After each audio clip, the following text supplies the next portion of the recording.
Hey guys, কি খবর? সবার কি অবস্থা? আমার অবস্থা হচ্ছে গাইস, আজকে আমরা যাচ্ছি হচ্ছে ভ্যানকুভার সিটি এক্সপ্লোর করার জন্য। আজকে প্রথম আমরা যাচ্ছি আসলে সিটির দিকে। দেখার মতো একটা শহর হচ্ছে ভ্যানকুভার সিটি। তো আজকে আমরা ভ্যানকুভার সিটির কয়েকটা লোকেশনে যাওয়ার প্ল্যান করেছি। তো এখন হচ্ছে সকালবেলা, বাজে হচ্ছে 11টার মতো। আর এই যে আদিস বাবা রেডি হয়ে গিয়েছে, আদিস আর আমিও চলে আসছি। সে বলছে আমি আর এখন থাকবো না, সোজা গাড়িতে উঠে যাবো, সোজা গাড়িতে। আর আরিশ অলওয়েজ এখন তার হাতটা এরকম করে রাখে, যেদিকে যাবে সেই বরাবর হাতটা এরকম। হ্যাঁ, it's so funny, it's so funny বাবা। তুমি এক্সাইটেড আজকে যে এখন কোথায় বাসায় যেতে চাচ্ছ? না, ও আসলে নিচে নামতে চাচ্ছে, খেলতে চাচ্ছে। ওকে গাইস, সো এখন আমরা স্টার্ট করছি।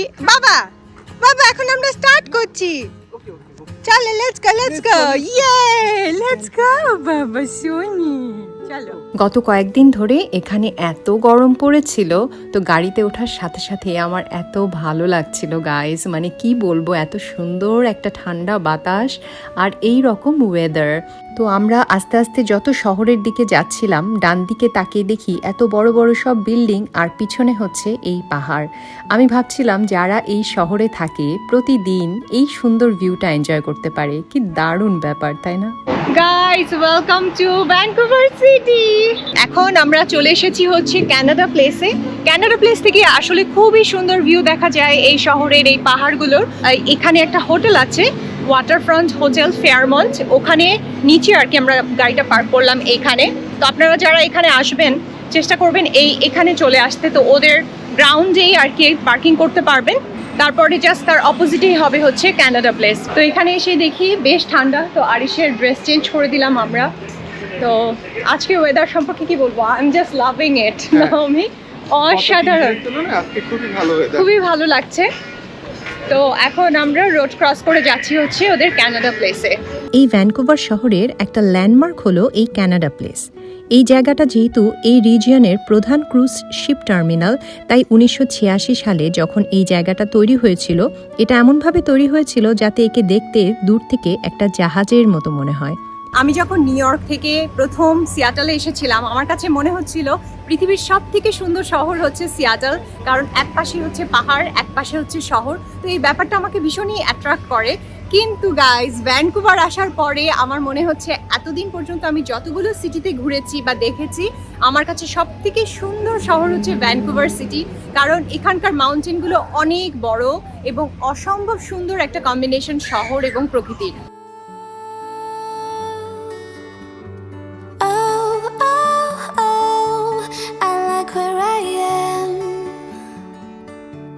I'll stay for a while and I'll be here when you're back again. And all this time, love was right where I stand. Thought I'd had to search for. কানাডার আমার খুব প্রিয় একটা কাপল আছে, নাম হচ্ছে মিথুন শিমুল স্টোরি। তো ওনারা কানাডাতে থাকে, বাংলাদেশি কাপল। তো ওরা অসাধারণ সুন্দর ভিডিও বানায়। তো আপনাদের যাদের ভ্যানকুভারের আরও অনেক তথ্য জানা, ভিডিও দেখতে ইচ্ছা হয় বা এখানকার লাইফস্টাইল সম্পর্কে জানার ইচ্ছা আছে, ওদের চ্যানেলটা প্লিজ ঘুরে আসবেন, আপনাদের খুব ভালো লাগবে। বাবা তুমি অনেক খেলছো, আমি খেল দেখেছি তোমাকে। আমাদেরকে অবশ্যই উইন্টারে আসতে হবে। হ্যাঁ, কারণ জাস্ট ইমাজিন করো যে ওই পাহাড়গুলোর উপরে সাদা বরফ ঢেকে আছে, এবং তুমি সেম জিনিসটা এখন যেভাবে দেখতেছো তার অপোজিট ওয়ে। টোটালি, হ্যাঁ। এত মিউজিয়াম, যেমন নিউ ইয়র্কে থাকলে আমরা যেটা করতাম আর কি, metropolitan museum, natural history museum, এগুলো সবসময় যেতাম। বাট এখানে এরকম অনেক। অমির কথা শুনে মনে হচ্ছে যে আমাদের এখানে আবারও আসা হবে। ওকে গাইস, তো আমি আর অমি ভীষণই এনজয় করেছি এখানে। এখানকার বাতাসটাই আলাদা, এত ভালো লাগছে। আর মেবি এই কয়দিন অনেক গরম পড়েছিল, আজকে খুবই সুন্দর ওয়েদার, এটাও একটা কারণ হতে পারে। আর ভীষণ চিল করছে সবাই আর কি। এখন আমরা এখান থেকে চলে যাচ্ছি আমাদের নেক্সট স্পটে। So saying good bye to this beautiful place. Okay guys, আমরা আবার গাড়িতে উঠে গেছি এবং আরিশের এখন এগ ব্রেক চলছে। আরিশকে আমরা এখন এগ খাওয়াচ্ছি, আমি এগ ভাজি করে নিয়ে আসছি। আমার মনে হয় যে ট্রাভেলে এটা আসলে ভীষণ হেল্প করে, এরকম ফ্রাইড এগস, হাতটা দেওয়া লাগে না, এবং আরিশ খুব মজা করে খায়। আরিশের এগ আবার খুব ফেভারিট। গাইস অবশেষে আমার টিম হর্টনস খাওয়া হচ্ছে। যারা এখানে থাকে তারা তো দেখলে খুব অবাক হবে যে টিম হর্টনস কে এত খুশি। ব্যাপারটা এরকম যে আমি এটা খাওয়ার জন্য বহুবার ট্রাই করেছি, কিন্তু আমি টিম হর্টনসের এই দোকান খুঁজে পাচ্ছিলাম না যেই জায়গায় গাড়িটা পার্কিং ঠিকমতো করা যাবে সিটির ভিতরে। আর গতবার যখন আমরা কানাডাতে যাই তখন আমি ঠিক জানতাম না যে এই ফেমাস টিম হর্টনস সম্পর্কে। তো এরপরে আমি যেই ব্লগারদেরকে খুব ভালোবাসি তাদের ভিডিওতে সবসময় দেখতাম যে তারা টিম হর্টনসের কফি খাচ্ছে, তখন মনে হতো ইস ক্যানাডা গেলাম আর এটা ট্রাই করলাম না। তো ফাইনালি আমি আমার জন্য নিয়ে আসছে হচ্ছে স্যান্ডউইচ আর হচ্ছে হট চকলেট। তো আমি এখন স্যান্ডউইচ ট্রাই করছি আর আমার সাথে আরিশও ট্রাই করছে, আর আরিশ যে চাচ্ছে দাও দাও, রাইট? ফাইনালি সেই শুভক্ষণ যখন আমি প্রথমবার টিম হর্টনসের হট চকলেট ট্রাই করব। মানে আমি আসলে আরো মানে ভালো কিছু এক্সপেক্ট করছিলাম, বাট স্যান্ডউইচটা আমাকে খুবই অবাক করে দিল, এটা খুবই টেস্টি ছিল। তো এখন আমরা যেখানে যাচ্ছি সেই জায়গাটার নাম হচ্ছে ইংলিশ বে। গাইস আমরা এত সুন্দর একটা বিচে আসছি কিন্তু আরিশ রাস্তায় ঘুমিয়ে পড়েছে এখানে আসতে আসতে। আমার খুবই খারাপ লাগছে যে আমরা সবাই মিলে যেতে পারলাম না। তো আমি গাড়িটা পার্ক করেছে এখানে, তো এখন আমি যাচ্ছি বিচের দিকে। Wow wow wow, oh my god, it's so beautiful. কি সুন্দর একটা বিচে যে চলে আসছি guys, look. Si confía que nadie como yo se lo haría. ¿Qué pasa, siervo? Que no entienden nada. No somos exclusivas, pero solo me lo da. No queremos títulos más. Disfrutar es la prioridad. Aunque pase el tiempo, nunca cambiará. Llámame a las 9, a las 8 estaré allá. No queremos títulos más. আমি অমিকে ভীষণই miss করছি আরিশ ঘুমিয়ে পড়াতে, নাহলে এখানে আমরা সবাই মিলে অনেক সময় কাটাতাম, মজা করতাম। যদিও আমার কাছে মনে হচ্ছে যে বাতাসটা অনেক ঠান্ডা, আরিশের হয়তো সমস্যা হতো, তো ভালো হয়েছে যে ও একটু ঘুমিয়ে নিক। It's so beautiful. আমার হঠাৎ করে আজকে ক্যালিফোর্নিয়ার বেকার বিচের কথা মনে হচ্ছে, কারণ এখানেও পাহাড়ের ওই ভ্যালিটা দেখা যাচ্ছে। তো আজকে আর আমার বিচের নিচে যাওয়া হলো না, আর এই দিকটাতে হয়তো এই ট্রিপে আমার আর আসাও হবে না। তো সেইং গুড বাই। ওই যে আমাদের গাড়ি, অসম্ভব সুন্দর, খুব সুন্দর ছিল। এটা অমি আর কি খুঁজে বের করছিল এই বিচটা। তো যাই হোক, এমনিতেও আসলে হতো না, কারণ আরিশের জন্য এটা অনেক ঠান্ডা বাতাস ছিল। তো আমরা এখন এখান থেকে চলে যাচ্ছি। এখানে আমরা যেটা ফেস করছি সেটা হচ্ছে traffic jam. This is the only thing যেটা ভালো লাগছে না।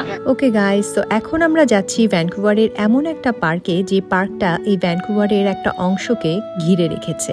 এটা এমন একটা পার্ক যেটার কিছু অংশ ম্যানমেড, কিন্তু বেশিরভাগ অংশটাই এখনও জঙ্গল রয়ে গেছে, ঠিক যেমনটা ছিল 1800 শতকের দিকে। স্ট্যানলি পার্ক আসলে এত বড়, আমরা হয়তো ঘুরে শেষ করতে পারবো না। এটা মনে হয় 2-3 দিন সময় লাগবে সবার। সাধারণত সবাই বাইক নিয়ে ঘোরে, মানে সাইকেলিং করে আর কি। এই যে এখন ওই যে একজনকে দেখালাম। তো অমি খুঁজে বের করেছে একটা লোকেশন যেখানে সুন্দর মতো পার্কিংও পাওয়া যাবে, আর এটা হচ্ছে one of the best look out point Stanley পার্কের। তো আমার আসলে ভীষণ মজা লাগছে। এখানকার গাছগুলোই আলাদা, মনে হচ্ছে একটা ফরেস্ট এরিয়ার মধ্যেই হচ্ছে একটা পার্ক। লুক গাইস, আমরা চলে এসেছি হচ্ছে প্রসপেক্ট পয়েন্টে স্ট্যানলি পার্কের। আর এখানে আস্তে আস্তে আরিশে ঘুমটা ভেঙে গেছে। হ্যাঁ, বা একটু ঘুম মনে হচ্ছে এখনো আছে আমাদের। তো হোপফুলি বিচে যেতে যেতে সেটুক ঘুমও চলে যাবে আমাদের। ঘুমটা ভালো হয়েছে তোমার? এখন ঘুম থেকে উঠতে আরিশ চুপ করে থাকবে, কিছু বলবে না। নিয়ে উঠেছ, গুড বয় আমাদের, গুড বয়। তো যেটা বলছিলাম যে স্ট্যানলি পার্ক তো আসলে অনেক বড়, তো বিভিন্ন ধরনের লুকআউট আছে এটার। তো আমরা এখন যেখানে আছি এটা হচ্ছে প্রসপেক্ট পয়েন্ট, এবং এখান থেকে আমি টপ ভিউ থেকে দেখতে পাচ্ছি হচ্ছে নিচের সমুদ্র, ওইদিকে পাহাড় আর এই হাই রাইজ বিল্ডিংগুলো। তো এখানে দেখি যে অনেক ভিড়। আসার পথে কিন্তু অনেকগুলো পয়েন্ট ছিল, কিন্তু অন্য পয়েন্টে আমি এতগুলো ভিড় দেখিনি। তো আমি দেখাচ্ছি যে উপর থেকে দেখতে কেমন লাগছে।